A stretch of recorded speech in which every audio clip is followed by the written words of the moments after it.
Hello ladies and gentlemen, and welcome back to my channel for another 1/6 scale Hot Toys Star Wars DX figure unboxing and review. Today, we're taking a look at DX25 Bespin Luke, specifically the deluxe version. I got mine from toyswonderland.com. Link for that is in the description below. They have Pay in 4 and a loyalty program. While you're down there, why not hit that subscribe, bell notification icon, and join button, so you're notified as soon as a brand new review goes live on the channel. As for the box art, initially I was a little bit let down by the packaging for a DX. This is pretty tame and kind of boring. It's just your typical Star Wars style packaging, except a lot wider given the size of the box. However, underneath the slipcover, there is some very special artwork, and you will see what I mean in just a second. Front and center, an image of the figure himself swooshing his lightsaber with the special edition Darth Vader decapitated head in the background, Star Wars in a metallic foil print, and a wraparound banner showcasing the figure once again, Bespin in the background, as well as his name and another Star Wars logo. On the side of the box, an almost full body shot of the figure and that creepy looking Darth Vader head just laying at his feet. Around the back, the usual fare, logos, foil stickers, warnings, legal info, barcodes, you know, the boring stuff. For those counting, there have been multiple DX versions of Luke. DX22, Luke, DX23, also Luke, DX24, yep, Luke, and DX25, Luke Skywalker. Multiple different variations of Luke, granted, yet still all Luke Skywalker. Don't get me wrong, I am not complaining. I'm a massive Luke Skywalker fan. Hot Toys, the more the merrier. In fact, I could go in for more versions of Luke. If you want to make a DX farm boy Luke, oh, I'd be all in, and I'm sure more than a few people would as well. This artwork is so much nicer than the slipcover. We still have Luke with his lightsaber drawn. Now we have Darth Vader. We've got the inside of Cloud City in the background, Star Wars down below, and everything here is metallic. The addition of the blue to kind of call back to Luke's lightsaber, a very nice touch. And when the light hits this, thanks to that metallic finish, it absolutely pops. Yes, I'm still on the packaging and I'm already gushing. This is beautiful. Plus, the box itself, it does have this almost satin rubberized texture on the surface. It feels super premium. We have Luke Skywalker Bespin Deluxe version on the side, as well as DX25 and a Disney logo. On the back, as you would expect, the very same warnings, legal infos, logos, barcodes as the previous back of the packaging, just this time underneath the slipcover. The way you unbox DX figures has fundamentally changed over the years. It used to be that they were these very elaborate boxes and they'd have crazy different flaps and doors and panels and whatnot. Nowadays, it's a little bit more simple. It's just a drawer. This package slides out of that outer layer that is made of very thick cardboard. On the inside, another image of Luke. He's battling Vader once again, Luke Skywalker, and a read-up. Please feel free to pause to read. Below that panel with the read-up on it, Luke Skywalker himself. While I do already own the DX07, Hot Toys' first attempt at this outfit for Luke and their first ever Star Wars DX figure, I still find myself genuinely excited about this new one. Will he be able to compete with the DX07 given that one was a 2-pack and came with a diorama weather vane? I'm not so sure. Where I do think this new one can compete is in terms of the quality of the outfit, the body, and the head sculpt. What we are going to do now, though, is get all of his accessories, don't worry, there are more underneath this tray, laid out in the light box, and take a closer look at everything he comes with. Starting off with the first display base first, you see, this time Hot Toys, they've learned from their past mistakes. Previously, with figures like DX Ahsoka, you had to choose. If you get the deluxe version of Ahsoka, you miss out on the base from the standard version, and vice versa. Whereas this time, with the deluxe version, you get everything, including the standard display base, which is this one. Hot Toys, they understood the assignment. Unfortunately, It's not perfect. They did not give us 2 waist clamps, you only get 1, so you have to mix and match between the various bases. This one is hexagonal. I love the lenticular print on the surface with the fog just rolling across. This is, after all, Dagobah. It's mossy and swampy and nasty. Speaking of which, you do have a diorama piece that slots on the front that is swampy and mossy and loggy and nasty. You've got this translucent water effect with some texture on the surface, and just various pieces of flora. You've got this little mossy section, some rocks, and the logs. They do look like logs. That being said, the sculpt work is a touch soft. Unquestionably, this display base is the cooler of the two. It just is. It's got LED light up effects, and it's got this little piece that snaps on the back. This piece is some kind of apparatus from the carbon freezing chamber. You've got some rubbery hoses with some washers and dirt and grime on the surface. Then the cylinders, they're nice and shiny and metallic. For the main base, it's circular. You've got the red kind of underlining to the vents. And around the front, Luke Skywalker on an etched metal nameplate. Up top, a waist clamp for some reason. I personally would have preferred a crotch grabber. How does this thing light up, I hear you ask? Well, you actually have multiple options. As you can see, there's a switch. I will flick it to on. Nothing happened. Because this is USB-C powered, and you can see there's a USB-C port around the back. Reaching off camera to grab my random USB-C cable, Hot Toys don't include one for some reason, and plugging the display base in, when you flick the switch, you only have to flick one. The LEDs turn on both at the back and the front. That's because this piece, when you plug it in, the connector is a USB-C port. You can slide this piece back for some reason if you just want to display this thing, or if you don't want to display that piece at all, you can just plug the cable directly into the main display base, and look at that. It is absolutely stunning. I am 100% going to find a way to have this display base powered up full time in the collection. This piece, as dope as it is, and it is, we have seen before with the special edition of the DX07. This is from the scene where Luke hits Darth Vader with his lightsaber in the cave on Dagobah, and the head rolls down onto the floor, bursts open, and oh no, it's Luke Skywalker's head sculpt inside. On the underside, that's just nasty. You can see the severed stump where the neck would be. There's a decent level of skin texture on the Luke head sculpt. The eyes are looking all kinds of crazy because he's dead.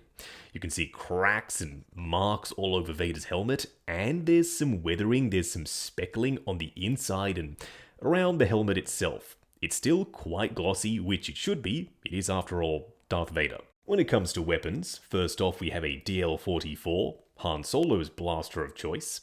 This one is specifically the Empire Strikes Back spec. This barrel piece is slightly different to the A New Hope blaster, and so too is the scope. The sculpt is sharp, as you'd expect. It's the same sculpt as the previous, the DX07 version. However, the paint applications, they're dramatically different. The new one is just so much darker. The body of the gun, darker. The handle, no longer wood grain, it's just black. And the front barrel piece is nowhere near as shiny as the original. You will have to let me know which one is more accurate. This one with the more purposeful weathering just around the edges, or the new one with the darker pieces all round and just so much more silver dry brushing. Luke does come with 2 different wigs, or pre-sculpted hairstyles, if you will. We're not going to go in depth here and now about the 2 different styles, just know you get 2 and we'll try them out on the figure a little bit later. Ah, that's better, much more civilized. This is Luke's classic, iconic Graflex lightsaber hilt. This just screams Star Wars, at least it does to me. The sculpt is sharp as heck. You can plug the lightsaber blade in up on top and there's a hole through this top piece where the bunny ears are. The windscreen wiper blades for the grip, they're nice and matte, versus the rest of the finish, very, very shiny. The D-ring down below can move, and yes, it's metal. Now, the only inaccuracy that I think I've spotted is this activation switch should be gold. The original version was also silver, unfortunately. The lightsaber hilt itself was much more of a bright chrome, whereas the new one, it almost reads more towards gunmetal. I did tell you we'd install the lightsaber blade, and we have. This blade is translucent because it's not only meant to be used with this lightsaber hilt, but also the light-up lightsaber arm. We'll talk about that in a minute. The blade is significantly more pale compared to the DX07 blade. Why are the blades getting so desaturated? Hot Toys, this super vibrant blue blade, when it's not lit up, looks significantly better than this very pale one with the DX25. If you're wondering what this lightsaber hilt looks like with the swooshing blade in, it looks like this. Pretty much the exact same, just the blade being a hell of a lot wider. It is more of a vibrant blue towards the leading edge, I guess. As Luke is swooshing it, it makes sense the outer edge would be dimmer. And when you think about it, having this even sort of triangle all the way down doesn't really make a ton of sense. It should be completely straight from the hilt all the way up and have the trailing end be a little bit further back. Just have the arc going more towards one side than the other. Not as even as it is. That makes sense, right? When you're swooshing around a lightsaber, you're not just going left and right randomly, at least I hope you're not. When you are swooshing it forward as though you're about to cut something, the leading edge would have a trail behind it. For the light-up lightsaber arm, the hand is pre-attached and it can rotate. You do have a double bend at the elbow joint, and that's where it plugs onto the body. You can also flick the switch, and the LED, for now, is very, very bright. We will have to wait and see what it looks like with the blade in on the figure. And lastly, some very unique hands. We've got multiple different, very odd gestures. This one maybe is a force-using hand. Not sure what this one is. We also have an open palm hand used for the force once again.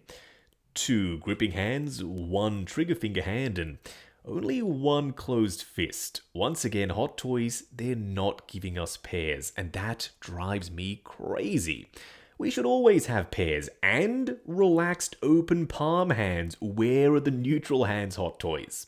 At least the skin texture is good, there's vein work, there's wrinkling, and even some lighter rosier shading to mimic complexion.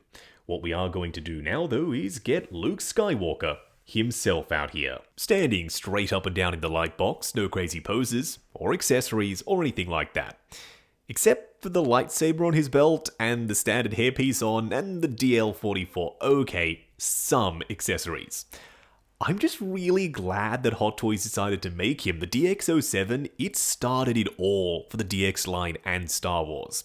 That's an iconic figure to go back and say, nuh-uh, we're gonna do better and give you less? That's a pretty tough sell. I think they pulled it off. The body is better this time round, articulation and proportion-wise. He fills out the suit better. The suit itself just looks nicer. The stitching, the cut, the fit of it is more solid compared to the original. And the head sculpt? It's a clear upgrade. It looks so much more like Mark Hamill. Then not to mention, you get both display bases with the deluxe version, so you can put him on a display base representing either Dagobah or Bespin. Up close and personal, kicking things off with Luke's head sculpt. I'm 99% sure that this is the Mando Luke head sculpt, just with a couple of brand new hair pieces thrown in. And that's fine with me. I love that head sculpt, and I sure as shit love this one. It looks just like Mark Hamill. The likeness from there especially is bang on. There's a decent level of skin texture, some very subtle 5 o'clock shadow on his cleft chin and his upper lip, some freckles and moles, and this new hairpiece, it just helps to sell the likeness the way it flares out towards the sides, the parting up front, and the little strands of hair dangling over his forehead. You've got flow to it, you can make out the individual strands of hair sculpted in, and this time, it's not overly gold and metallic. This color, to me at least, looks bang on. You also have skin texture and wrinkling all the way down the neck. If you do tilt his head back, you will start to see the neck connector, and that's not ideal, yet also not a deal breaker. Just tilt it forward and then it's gone. Now you can remove the hairpiece and move his eyes. He's got some little individual joysticks on the inside, and he does come with a tool that you would use to move those joysticks around and be able to pose his eyes accordingly. Plus, one additional hairpiece. Okay, so this look is fine. I just happen to prefer this hairpiece. This is my favorite one. I've already told you as much. This one pops on magnetically. It sits around over the top of his ears more. You've got some dangly pieces of hair coming down over his earlobes at the bottom. More dangly pieces all the way around his forehead. And even this one, which kind of flicks up on the side. There's more going on with this hairpiece at the same time. I reckon it takes away from the likeness rather than adds to it. I have also moved his eyes off to the side, and that helps. That just makes it so that if you want to pose this guy a little bit more dynamically, you can mess around with the angles. If you want his eyes looking up a little bit more determined, you can do that. If you want his eyes looking straight on, of course, you can do that too. Just for the purpose of this shot, I know, continuity, I've popped this hairpiece back on this head sculpt as it's the closest match to the original hairpiece from the DX07. This one does not pop onto the new head sculpt. I tried, I did not want to force it, I do not want to do any damage to this new head sculpt. If you want to force it on, okay, give it a go. I also apologize for randomly just bringing in the DX07 now and not waiting for the comparison segment. We will do proper comparisons, of course we will. I just wanted to compare these two head sculpts immediately and get it out the way while we're zoomed in. The skin texture is better on the new one. The overall fit of the jacket around the neck also better. You can see the neck connector on the original. The hair looks better, and the likeness, I don't think it's up for debate. The DX07 was solid for back in the day, no question. This is a stunning Luke figure.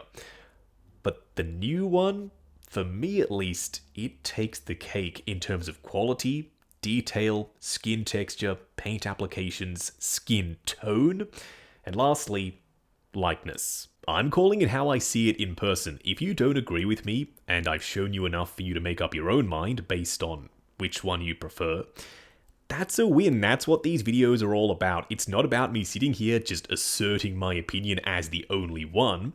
They're made so that you can see the two figures, make up your own mind, and form your own opinion. That is what it's all about.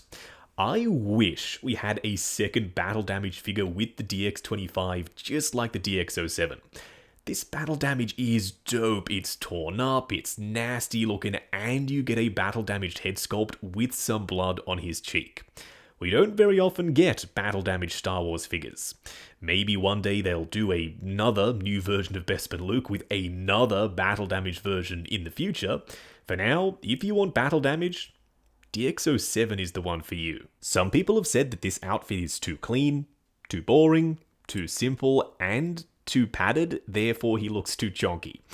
I think it's padded just the right amount, and there is weathering. You may not be able to see it super clear on camera. In person, you will. In the seams, around the edges, there is a subtle weathering pass to make it look slightly disheveled. Now, as for the padding, up here on the traps, padded. At the tops of the arms, padded. His torso, fully padded. That just means he properly fills out the outfit compared to the DX07, which was a lot baggier. This looks like a proper fitted outfit, whereas this one, it almost looks like someone else's outfit entirely. Don't get me wrong, if you prefer the baggy look, all the power to you, DX07 is the one for you. Whereas for me, I like the color, I like the fit, I like the weathering, and I like the bulkiness better on the new one. These light up lightsaber arms are usually more trouble than they're worth. This time, it works pretty well. Surprisingly, the LED is super bright and the light travels all the way up the blade. Now, installing the forearm, you do have to undo this press stud, peel the jacket sleeve back, remove the existing forearm, then pop this one in. If you're wondering what this looks like in low light, however, I don't know how many of y'all are actually displaying your figures in complete darkness just so you can see this okay LED lightsaber. If you are, well, this is what that looks like. It is bright enough, like I said, that it does transfer all the way through the blade. It is brightest for some reason at the tip and the bottom. The belt is made of pleather.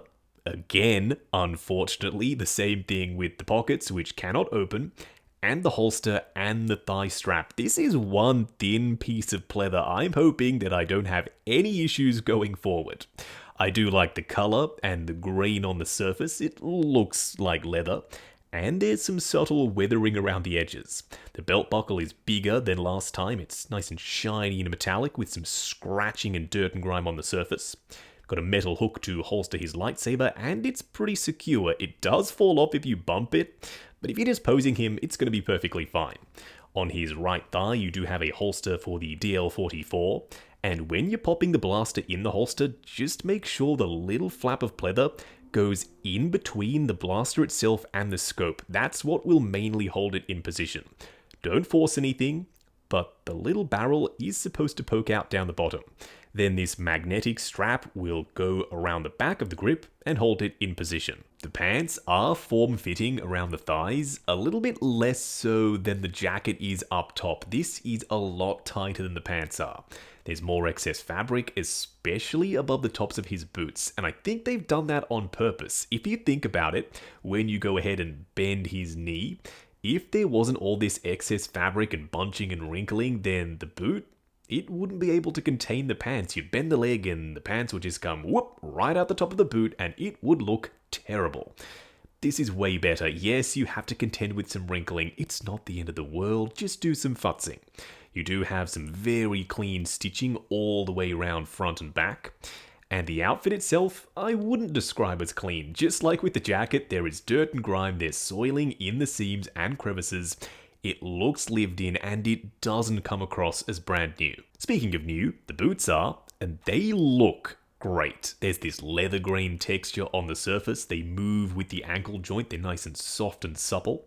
You've got 3 thin straps and some detail where the edge has been lined versus the original ones on the DX07. They didn't have that. There's airbrush shading. There's even some speckling of dirt and grime around the edge and on the underside of the sole. That is some great attention to detail. Something that isn't so great, they're made of pleather, whereas the original ones, they were made of this felt material, which seemed softer and, to me, slightly more durable. For a quick side-by-side comparison, on the left, DX25, and on the right, DX07. The new one is taller, he's more proportionate, he fills out the outfit better, and the outfit is slightly lighter, closer in color to being screen accurate than the original one ever was, and the stitching is so much cleaner.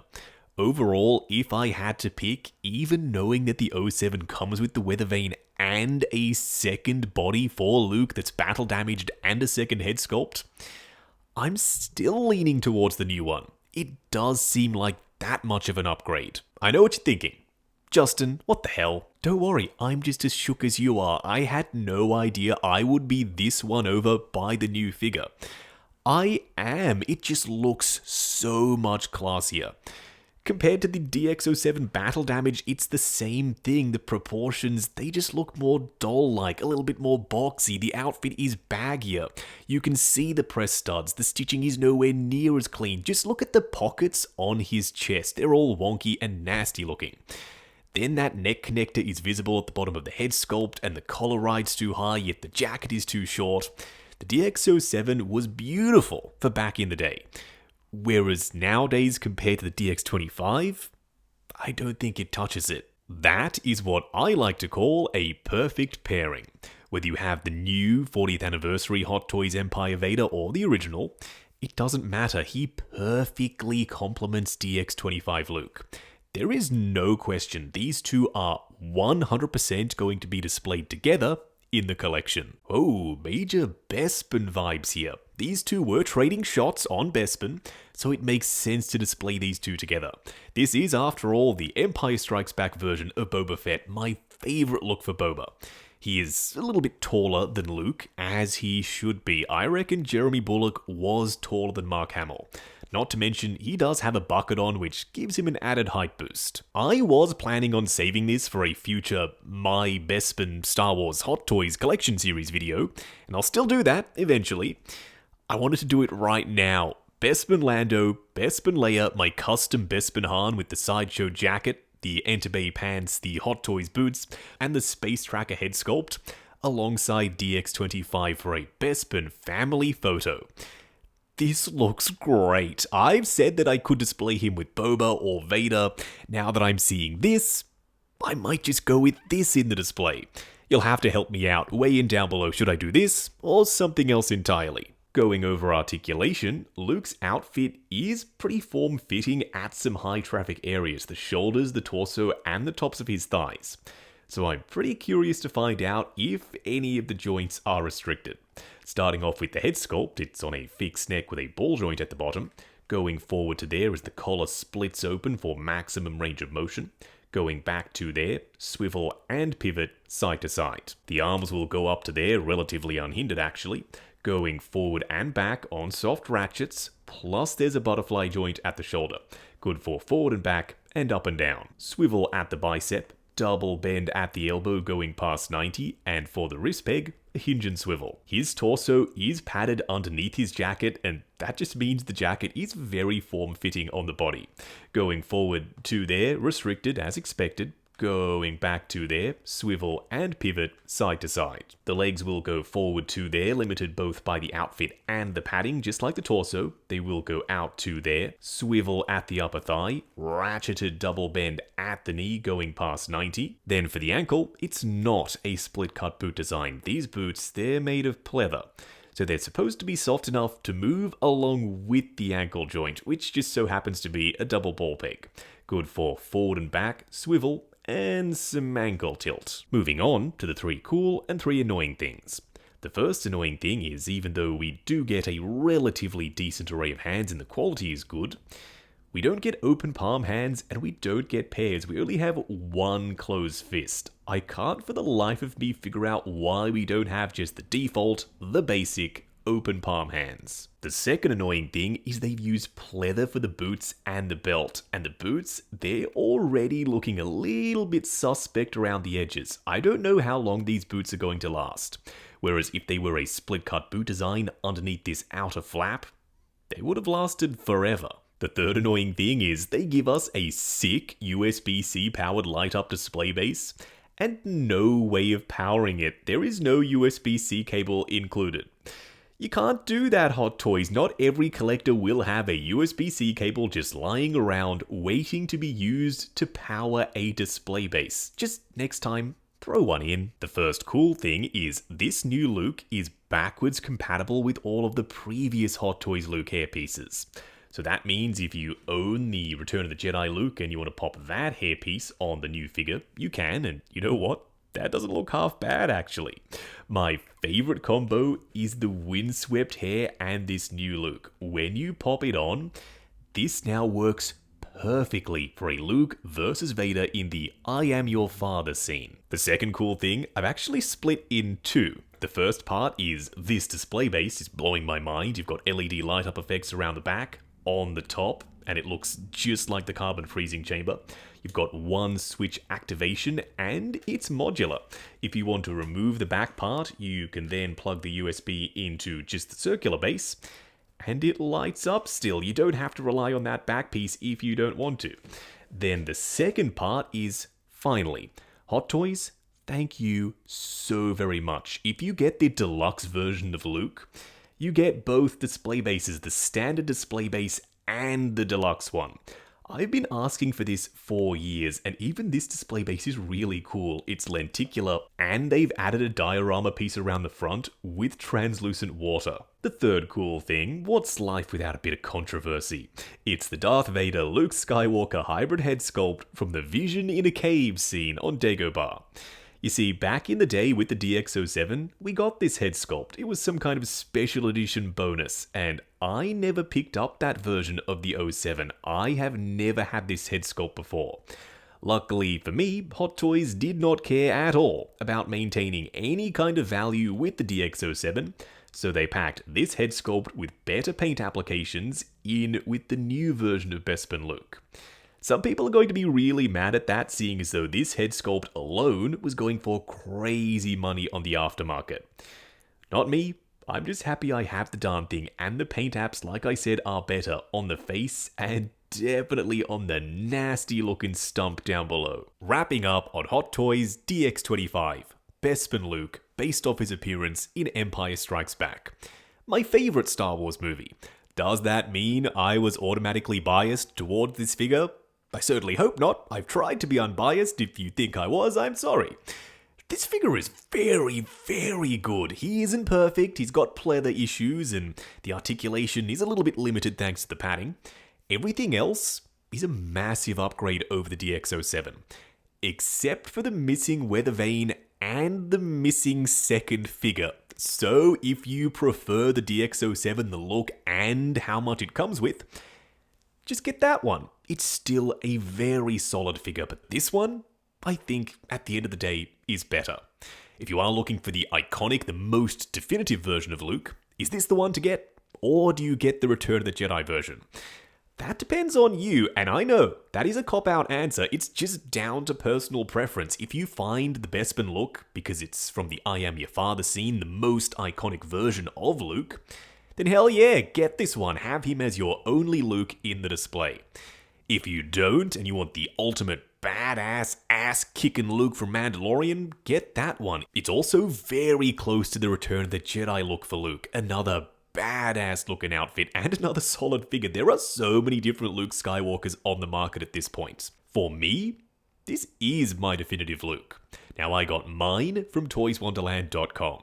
Link for that is in the description below. They have Pay in 4 and a loyalty program.